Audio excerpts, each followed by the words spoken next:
2022ನೇ ಇಸ್ವಿನಲ್ಲಿ ಅತ್ಯಾಚಾರ ಅಂತ ಹೇಳಿ ಇವಾಗ ಯಾಕೆ ಇವಳು ಕಂಪ್ಲೇಂಟ್ ಕೊಡಕ್ ಬರ್ತಿದ್ದಾಳೆ? ಇಷ್ಟು ದಿನ ಎಲ್ಲೋಗಿದ್ಲು ಕಂಪ್ಲೇಂಟ್ ಕೊಡದೆ? ಈಗ ಯಾಕೆ ಒಂದು ಸಿನಿಮಾ ರಿಲೀಸ್ ಟೈಮಲ್ಲಿ ಇವಳು ಕಂಪ್ಲೇಂಟ್ ಕೊಟ್ಟು ಒಂದು ಸಿನಿಮಾಗೆ ಪ್ರಾಬ್ಲಮ್ ಮಾಡ್ತಿದ್ದಾಳೆ ಅಂತ ತುಂಬಾ ಜನ ನೆಗೆಟಿವ್ ಕಮೆಂಟ್ ಹಾಕ್ತಿದ್ದೀರಾ.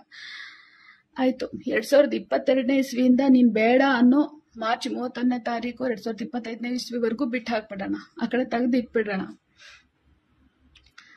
ನೀನ್ ಬೇಡ ಅಂದ್ರೆ ಬೇಡ, ನೀನ್ ಹಂಗಿದ್ಯಾ ಹಿಂಗಿದ್ಯಾ, ನಾನು ಇನ್ನೂ ಆ ಲೆವೆಲ್ಗೆ ಬೆಳಿಬೇಕು, ಈ ಲೆವೆಲ್ಗೆ ಬೆಳಿಬೇಕು, ನಾನು ಇನ್ನೂ ಅವ್ರ ಜೊತೆ ಇರ್ಬೇಕು ಇವ್ರ ಜೊತೆ ಇರ್ಬೇಕು ಅಂತ ಹೇಳಿ ನನ್ನ ಬಿಟ್ಟು ನಾನು ಒಂದ್ ಮಂತ್ ಹಾಸ್ಪಿಟಲೈಸ್ ಆಗಿ ಹುಷಾರ್ ಮಾಡ್ಕೊಂಡು ನಾನು ಬಂದಿದ್ದೀನಿ.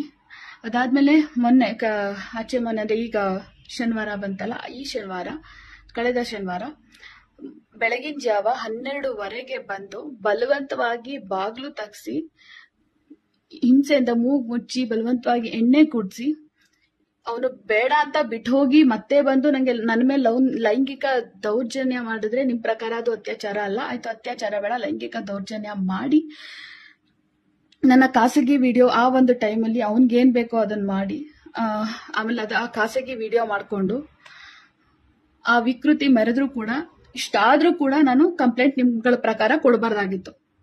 ಇದು ಮತ್ ನಿಮ್ಗಳಿಗೆಲ್ಲ ಸುದ್ದಿ ಗೊತ್ತಾಗಿರೋದು ಇವಾಗಿರ್ಬೋದು, ಆದ್ರೆ ನನ್ಗೆ ಅವತ್ ಒಂದ್ 2 ದಿನ ನನಗೆ ಹುಷಾರ್ ತಪ್ಪಿಟ್ಟಿದ್ದೆ, ಫುಲ್ ಕಂಟ್ರೋಲ್ ಇರ್ಲಿಲ್ಲ, ಅಷ್ಟು ಹುಷಾರ್ ತಪ್ಪಿಟ್ಟಿದ್ದೆ.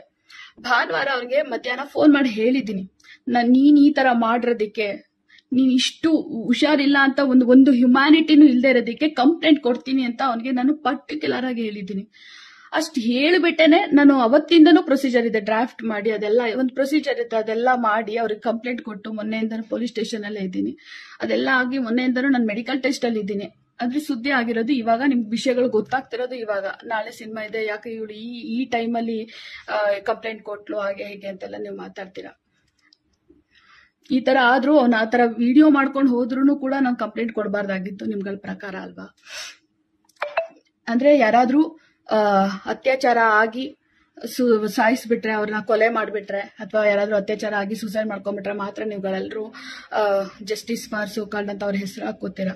ಬದುಕಿದ್ದವರು ನ್ಯಾಯ ಬೇಕು ಅಂತ ಈ ತರ ಕಾನೂನು ಮೆಟ್ಲೆ ಇರಿದಾಗ ಇವಳು ಅಂತೋಳು ಇಂತೋಳು ಅಂತ ಅಂತೀರಾ. ನಿಮ್ಗಳ ಪ್ರಕಾರ ನಮ್ಗೆ ನ್ಯಾಯ ಬೇಕು ಅಂತಂದ್ರೆ ಈ ತರ ಎಲ್ಲ ಆದ್ರೂ, ಇಷ್ಟು ದೌರ್ಜನ್ಯ ನಡೆದ್ರು ಸತ್ತೋಗ್ಬಿಡ್ಬೇಕು, ಅವಾಗ ಮಾತ್ರ ಜಸ್ಟಿಸ್ ಅಂತ ಆ ತರ ಹಾಕೋತೀರಾ. ಅಂದ್ರೆ ಸತ್ತೋಗ್ಬಿಡ್ಬೇಕು ನಿಮ್ಗಳ ಪ್ರಕಾರ ಈ ತರ ಎಲ್ಲ ದೌರ್ಜನ್ಯ ಆದಾಗ, ಅವಾಗ ಮಾತ್ರ ನಿಮ್ಗಳಿಗೆ ಅನ್ಯಾಯ ಅನ್ನೋದು ಕಾಣಿಸುತ್ತೆ. ಅವಾಗ ಮಾತ್ರ ಸತ್ತವ್ರಿಗೆ ಮಾತ್ರ ನೀವೆಲ್ಲರೂ ನಿಂತೀರಾ, ಬದುಕಿದವ್ರಿಗೆ ಯಾರಿಗೂ ನಿಲ್ಲಲ್ಲ.